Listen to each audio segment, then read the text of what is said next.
तो बेटा हमारे पास पोटेंशियल डिफरेंस को हमने डिफाइन करना है। तो पोटेंशियल डिफरेंस क्या डिफाइन करेंगे? It is the amount of work done required to move a charge from point A to point B. If you want to find out the value of potential difference between A and B, तो ये equal होगा amount of work done in moving a test positive charge from point A to B divided by amount of charge moving condition ये है तो while moving the charge in electrostatic equilibrium means आप इसे electrostatic equilibrium में move करवाओ, इसके ऊपर इसका एक्सेलरेशन जीरो हो। जैसे आप ए से बी पे मूव करवा रहे थे, ऊपर से नीचे की तरफ फोर्स लग रही थी क्या नॉट ई, नीचे की तरफ नीचे से ऊपर की तरफ एफ लग रही थी। अगर ये दोनों इक्वल हो जाएं तो ये विद जीरो एक्सेलरेशन या कांस्टेंट वेलोसिटी मूव करेगा। तो पोटेंशियल डिफरेंस क्या होगा ए और बी के दरमियान कि ए से बी पे जाते हुए जो वर्क डन हुआ अगर उसमें क्यू नॉट पे डिवाइड करता हूँ तो ये पोटेंशियल डिफरेंस के इक्वल होगा। अब डब्ल्यू ए बी हमारे पास इक्वल है बेटा डेल्टा यू के, delta U over Q not. तो मुझे पता चला डेल्टा वी को मैं लिख सकता हूँ W A B over Q naught, या फिर मैं डेल्टा वी को, डेल्टा वी है पोटेंशियल डिफरेंस, तो मैं लिख सकता हूँ delta U over Q naught. अब ये है delta V is the potential difference and delta U is the potential energy difference. बेटा अगर मैं यहाँ पे पोटेंशियल डिफरेंस का यूनिट निकालना चाहूँ तो डेफिनेटली ऊपर W है नीचे क्यू नॉट है, तो क्या है joule per coulomb is the units of delta V, joule per coulomb equal है। अगर मैं यहाँ से डेल्टा U निकालना चाहूँ तो डेल्टा U क्या होगा क्यू नॉट डेल्टा V के इक्वल होगा।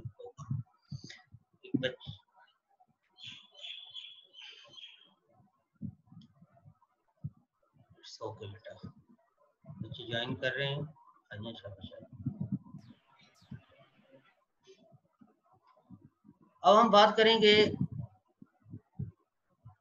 तो हमें पता चला कि जो पोटेंशियल डिफरेंस है, पोटेंशियल डिफरेंस की वैल्यू हमारे पास आई delta V is equal to V B minus V A. अगर आप ए और बी के दरमियान पोटेंशियल डिफरेंस लेना चाह रहे हैं तो किसकी इक्वल होगा W A B over Q naught, या फिर इसी डब्ल्यू को हमने लिखा है delta U over Q naught. अब बेटा और इसका जो यूनिट मैंने लिखा है वो जूल पर, जूल पर।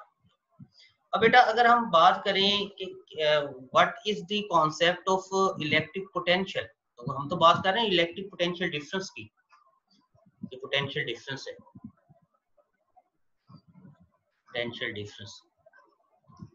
अगर मैं आपसे कहूं कि what is meant by the electric potential at a point, किसी खास पॉइंट पे इलेक्ट्रिक पोटेंशियल से क्या मुरा, तो बेटा इलेक्ट्रिक पोटेंशियल इटसेल्फ कोई क्वांटिटी एग्जिस्ट नहीं करती। जब हम इलेक्ट्रिक पोटेंशियल की बात करते हैं ना, यानी पोटेंशियल डिफरेंस हमारे पास है V B minus V A. अगर बेटा ये हमारे पास था बी जिसके ऊपर पॉजिटिव चार्ज था, ये हमारे पास था ए जिसके ऊपर नेगेटिव चार्ज था, मैं एक पॉजिटिव चार्ज को क्यू नॉट को मूव करा रहा हूँ ए से बी की तरफ।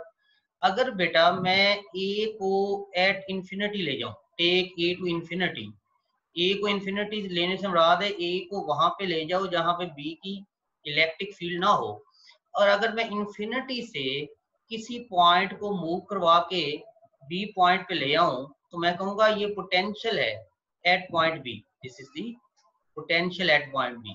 दिस इज वेरी इंपॉर्टेंट बात, बड़ी इंपॉर्टेंट बात है। एक है पोटेंशियल डिफरेंस, एक है पोटेंशियल। बेटा इलेक्ट्रिक पोटेंशियल कोई चीज नहीं है। इलेक्ट्रिक पोटेंशियल को हम किस तरह से डिफाइन करेंगे बेटा, बेसिकली जो चीज है वो है पोटेंशियल डिफरेंस, दो पॉइंट्स के दरमियान potential difference V B minus V A. अगर बेटा मैं ए इंफिनिटी पे ले जाऊं तो वहां पे पोटेंशियल एनर्जी जीरो होगी, इलेक्ट्रिक पोटेंशियल एनर्जी, तो डेफिनेटली इलेक्ट्रिक पोटेंशियल भी जीरो होगा। तो अगर मैं इन दोनों पॉइंट्स ए और बी में से फर्ज किया मैं ए को इंफिनिटी पे ले जाऊं और वहां पर ए को इंफिनिटी पे ले जाऊंगा तो डेफिनेटली वहां पर ए वो पॉइंट है जहां पे बी की इलेक्ट्रिक फील्ड नहीं है, वहां पर potential energy will be zero. तो अब मैं अगर ए को इंफिनिटी पे ले जाऊं तो फिर जो amount of work done divided by charge है, इंफिनिटी से बी पे लेके आ रहा हूँ इसमें, amount of work done divided by unit positive charge, इसे मैं कहूंगा this is potential at point B, potential at point B. तो पता ये चला तो बेसिकली हम लोगों ने क्या फाइंड आउट करना है, हमने electric potential difference find out करना है। तो अगर आपने electric potential difference find out कर लिया तो फिर मैं आपको कहता हूँ किसी खास पॉइंट पे पोटेंशियल फाइंड आउट करो। तो क्या करो, उनमें से किसी एक पॉइंट को इन्फिनिटी पे ले जाओ और इन्फिनिटी से आप किसी चार्ज को मूव करवा के जिस पॉइंट पे लाओगे ना, तो वो work done divided by amount of charge, जो आपने टेस्ट चार्ज यूज किया था, तो उसके डिफरेंस को, उसकी जो work done divided by charge है, अमाउंट ऑफ चार्ज है, उसे हम कहेंगे this is potential at that point जहां पे आप उसे मूव करवा के ला रहे हो। शर्त वही है कि इलेक्ट्रोस्टैटिक इक्विलिब्रियम जो है वो मेंटेन रहना चाहिए। तो पोटेंशियल को इन जनरल फिर हम क्या लिख देते हैं, W over Q not, W over Q not, तो यूनिट वही है जूल पर। अब बेटा हम बात करते हैं इलेक्ट्रिक पोटेंशियल में। अगर हम लोग देखें तो हमने हमारी मुख्तलिफ एग्जांपल्स दी गई हैं इसमें, इनकी एप्लीकेशंस की हमारी बुक में। एक एग्जांपल है उसमें ईसीजी की। ईसीजी को कहते हैं इलेक्ट्रोकार्डियोग्राम। ईसीजी क्या है कि स्किन के दो डिफरेंट पॉइंट्स के दरमियान पोटेंशियल डिफरेंस हम मेजर करते हैं। तो ये वो पोटेंशियल डिफरेंस होता है जो हमारा हार्ट क्रिएट कर रहा होता है, और डेट पोटेंशियल डिफरेंस जो हमारा हार्ट जिस पोटेंशियल को वहां पे क्रिएट कर रहा होता है, उस पोटेंशियल डिफरेंस को हम मेजर करके हार्ट की एक्टिविटी जो है वो चेक करते हैं। और इसकी जो दूसरी एक एप्लीकेशन है उसे हम कहते हैं EEG। EEG बेटा ये है इलेक्ट्रो एंजियोग्राफी। बेटा इसमें हम लोग क्या करते हैं कि माइंड की एक्टिविटी को चेक करते हैं। ये क्या करते हैं कि हम दो पॉइंट्स के दरमियान पोटेंशियल डिफरेंस को मेजर करते हैं, और उसकी जो वेव फॉर्म आएगी उससे हमें पता चलेगा कि ये नॉर्मल बिहेवियर है अगर इस तरह की ये वेव फॉर्म आई, या इस तरह की अगर वेव फॉर्म आती है इरेगुलर, तो वो एबनॉर्मल बिहेवियर होगा। बेटा ये था इलेक्ट्रिक पोटेंशियल डिफरेंस। और हमने इलेक्ट्रिक पोटेंशियल डिफरेंस के बाद एब्सोल्यूट इलेक्ट्रिक पोटेंशियल की बात की कि किसी खास पॉइंट पर एब्सोल्यूट इलेक्ट्रिक पोटेंशियल की वैल्यू क्या होगी। वो क्या होगा कि आप जिन दो पॉइंट्स पर पोटेंशियल डिफरेंस ले रहे हैं उनमें से एक पॉइंट को इन्फिनिटी पे ले जाओ, और वहां से अगर किसी पॉजिटिव चार्ज को किसी खास पॉइंट पे मूव करवा के लाओगे, तो amount of work done divided by amount of charge will be equal to the absolute potential at that point जहां पे आप उसे लेके आए थे, keeping in electrostatic equilibrium। अब बेटा हम यहाँ पे बात करेंगे absolute potential की। हमने बात कर ली तो absolute potential क्या होगा कि हम इंफिनिटी से किसी चार्ज को किसी खास पॉइंट पे लेके आ रहे हैं, और जहाँ पे लेके आएंगे वहां पे वो जो work done divided by amount of charge है, ये इक्वल होगा पोटेंशियल ऑफ द पॉइंट जहाँ पे आप वो चार्ज लेके आ रहे हैं इन इलेक्ट्रोस्टैटिक इक्विलिब्रियम। अब बेटा यहाँ पर एक और बात है कि electric field as potential gradient की अगर हम बात करें, तो मुझे पता चला डेल्टा V किसकी इक्वल आया बेटा, बिटवीन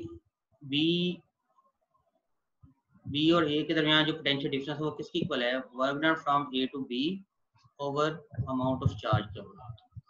बेटा हमें पता है कि वर्क डन किसकी इक्वल होता है, F डॉट D की इक्वल होता है ओवर क्यू नॉट। अब अगर आप लोग देखें, ये हमारे पास पॉजिटिव प्लेट थी, ये हमारे पास नेगेटिव प्लेट है।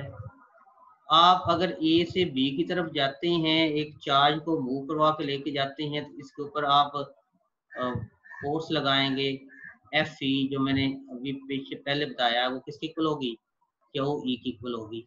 और इनके दरमियान कोई डिस्टेंस है, लेट्स सपोज कोई डिस्टेंस D है, आपने B से A पे मूव करवाया, आपने कितनी फोर्स लगाई, F डॉट E को क्या लिख सकता हूँ, FD cos theta over Q naught. अब Fe कितना है, F से मुराद Fe क्या है, क्यू नॉट E, सिर्फ मैग्नीट्यूड लिखी, और यहाँ से यहाँ तक मूव कराने के लिए डिस्टेंस कितना है D, cos theta will be 180 degree. 180 degree क्यों है बेटा, हम इलेक्ट्रिक फोर्स की बात कर रहे हैं। ये इलेक्ट्रिक फोर्स नहीं थी, एक्सटर्नल फोर्स थी। इलेक्ट्रिक फोर्स होती है ऊपर से नीचे, इधर वो किसके इक्वल है, क्यू नॉट ई के। ये उसकी ऑपोजिट डायरेक्शन है माइनस क्यू नॉट ई, जो नीचे से ऊपर है लग रही है। आप एक जैसी फोर्स इसलिए लगा रहे हैं कि आप वहां पर इलेक्ट्रोस्टैटिक इक्विलिब्रियम को मेंटेन करना चाह रहे हैं। जितनी ऊपर से नीचे फोर्स लग रही है क्यू नॉट ई, उतनी ही आप फोर्स नीचे से ऊपर लगा रहे हैं, वो माइनस क्यू नॉट ई की इक्वल होगी। तो इलेक्ट्रिक फोर्स की मैग्नीट्यूड क्या है, Q naught E D into cos 180 degree divided by Q not. तो बेटा cos 180 -1 होता है, तो क्या आ गया, minus Q naught E D over Q naught. ये क्यू नॉट से कैंसिल हो गया, तो इलेक्ट्रिक पोटेंशियल डिफरेंस किसकी इक्वल आ गया, माइनस ई डी की इक्वल आ गया, माइनस ई डी की इक्वल। अब हमारे पास वैल्यू है potential difference will be equal to minus E D. अगर बेटा मैं यहाँ से ई की वैल्यू निकालना चाहूँ, ये डेल्टा वी है, डेल्टा यू नहीं sir, this is delta V. अब ई की वैल्यू क्या आई, minus delta V over D, minus delta V over D. अब जरूरी तो नहीं है कि आप ए से मूव करवा के बी पे गए हैं, ए से मूव करके आप किसी और जगह पे भी मूव करके जा सकते हैं। यानी यहाँ से मूव किए आप और यहाँ कहीं पे चले गए या यहाँ पे चले गए, इन दो पॉइंट्स के दरमियान पोटेंशियल डिफरेंस लेना है तो आप डी नहीं ले सकते। तो मैं इस डी को चेंज कर देता हूँ विद डेल्टा आर। तो in general I can write this as E is equal to minus dV over delta R। तो बेटा इससे ये जो टर्म है delta V over delta R, this is the rate of change of potential with respect to distance. क्या है, rate of change of potential with respect to distance, के distance के लिहाज से पोटेंशियल में कितना चेंज आ रहा है। This is known as potential gradient. सब क्या कहते हैं, क्या कहते हैं, पोटेंशियल ग्रेडियंट, जो किसकी इक्वल है, delta V over delta R की इक्वल है। तो मुझे पता चला कि इलेक्ट्रिक फील्ड किसकी इक्वल है, नेगेटिव ऑफ पोटेंशियल ग्रेडियंट की इक्वल है। किसकी इक्वल है, negative of electric field is equal to, E is equal to किसकी इक्वल है, negative of potential gradient.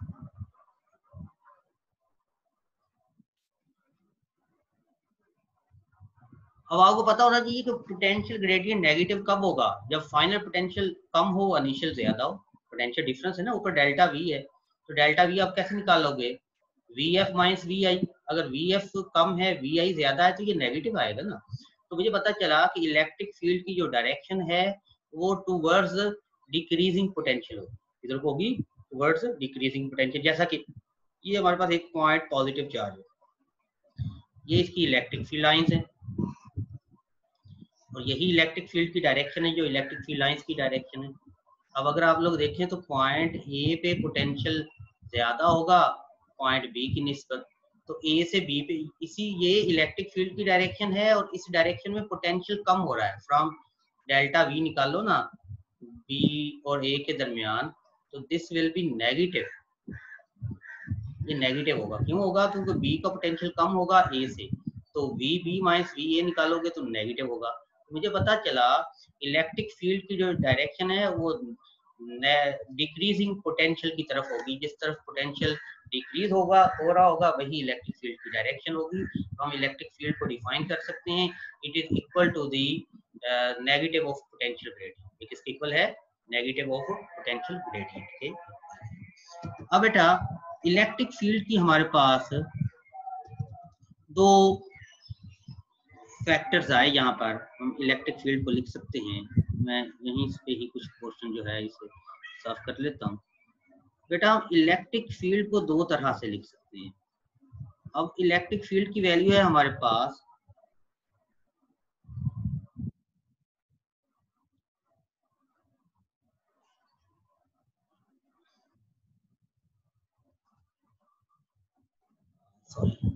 Electric field है हमारे पास, इसे हम दो तरह से लिख सकते हैं। इलेक्ट्रिक फील्ड है F E over Q naught, और अभी हमने देखा कि इलेक्ट्रिक फील्ड किसकी इक्वल है, minus delta V over delta R. Negative sign is only to describe the direction of electric field. अब अगर यहाँ पे मैं इलेक्ट्रिक फील्ड का यूनिट देखूं तो ये आएगा newton per coulomb, units of ई, अगर इस फार्मूले को देखूं। और अगर बेटा मैं इस फार्मूले को देखूं यूनिट्स ऑफ ई, तो ये आएगा वोल्ट पर मीटर। वोल्ट किसके इक्वल होगा? जूल पर कूलम को हम वोल्ट कहते हैं। जूल पर कूलम क्या था? पोटेंशियल का यूनिट था, इससे पहले हमने देखा। F O W over Q है ना, जो जूल पर कूलम तो किसकी इक्वल है? वोल्ट के। तो अगर हम मैं इस फार्मूले को देखूं तो इलेक्ट्रिक फील्ड का यूनिट क्या आएगा? Volt per metre. और इस फार्मूले को देखूं तो इलेक्ट्रिक फील्ड का यूनिट क्या आएगा? Newton per coulomb. It means both of these units are identical, ये दोनों एक ही क्वांटिटी के यूनिट्स हैं। तो हमें ये साबित करना पड़ेगा कि एक तरफ तो इलेक्ट्रिक फील्ड का यूनिट आया सॉरी ये हमारे पास आई, ये आया जी एफ ई ओवर क्यू, तो यहाँ से यूनिट आया न्यूटन पर कूलम। दूसरी तरफ हमारे पास इलेक्ट्रिक फील्ड क्या आई? Delta V over delta R, negative sign नहीं लिख रहा, जैसे वो डायरेक्शन को शो करता है। डेल्टा वी क्या है? जूल पर कूलम, जिसे हम वोल्ट कहते हैं, वोल्ट पर मीटर। अब हमें we have to show that, ये अक्सर शॉर्ट क्वेश्चन आता है, we have to show that newton per coulomb is equal to volt per metre. ये हमें साबित करना है, टू शो कि न्यूटन पर कूलम किसके इक्वल है? वोल्ट पर मीटर के इक्वल है। अब बेटा हमारे पास इलेक्ट्रिक फील्ड की वैल्यू है एफ ओवर क्यू। एफ क्या है? अगर मैं एफ का यूनिट लिखना चाहूँ तो इसे मैं लिख सकता हूँ, एफ का यूनिट है न्यूटन और क्यू का यूनिट क्या है? कूलम, न्यूटन पर। अब मुझे पता है कि न्यूटन पर कूलम को मैं लिखना चाहूँ तो न्यूटन किसके इक्वल है? एफ इक्वल्स एम ए के इक्वल है। तो इस न्यूटन को मैं लिख सकता हूँ kilogram metre per second square. और कूलम जो है कूलम आपको पता है I equals Q over T है, तो क्यू जो है वो आई टी की इक्वल है, किसकी इक्वल होगा? एम्पेयर सेकंड की इक्वल, एम्पेयर सेकंड। ये मेरे पास वैल्यू है न्यूटन पर कूलम की। कूलम को सी से हम लोग लिखेंगे तो चार्ज की जो हमारे पास वैल्यू है न्यूटन पर कूलम की वैल्यू से हम इस तरह से लिख सकते हैं। तो हमारे पास वैल्यू आई बेटा जस्ट, तो न्यूटन पर कूलम हम साबित कर रहे हैं वोल्ट पर मीटर। न्यूटन को मैं न्यूटन पर कूलम को लिख रहा हूँ kilogram metre per second square, और कूलम को क्या लिखा? Ampere second. तो इसमें लिख सकता हूँ kilogram metre per ampere second cube लिख सकता हूँ। ये सेकंड स्क्वायर है, ये सेकंड क्यूब। अब मेरे पास दूसरी तरफ है वोल्ट पर मीटर। अब वोल्ट क्या है? Joule per coulomb over metre. अब जूल क्या होता है? यूनिट है उसका आपका क्या कैसे कहते हैं, वर्क का। तो जूल किसकी इक्वल होता है? न्यूटन मीटर पर कूलम मीटर। अब मीटर मीटर से कैंसिल हो गया, तो Newton per coulomb, Newton again क्या है? Kilogram metre per second square, और कूलम क्या है? Ampere second. तो ये किसकी इक्वल आ गया? Kilogram metre per ampere second cube. अब बेटा ये दो हमारे पास इक्वेशन है, ये इक्वेशन नंबर 2 है, और ये वाली जो है equation number 2, and this one is the equation number 1. Comparing equation 1 and 2, I can write this as Newton per coulomb is equal to volt per meter. बेटा this is very important question जो अक्सर short question में आता है। ठीक है बेटा, तो हमने साबित किया कि newton per coulomb is equal to volt per metre. आपकी बुक पे भी ये साबित हुआ। ठीक है बेटा, आज का लेक्चर हम यहाँ तक लिखते हैं। कल हम लोग इक्विपोटेंशियल सरफेस की बात करेंगे और कुछ ऐसे शॉर्ट क्वेश्चंस की बात करेंगे जो उनसे शॉर्ट क्वेश्चंस के बारे में हम लोग गलत पढ़ते आ रहे हैं और गलत पढ़ाया जाता है। तो जो पहला ही शॉर्ट क्वेश्चन है आपकी एक्सरसाइज का, चला कल हम उस पर बात करेंगे। ठीक है बेटा, टेक केयर, अल्लाह हाफिज।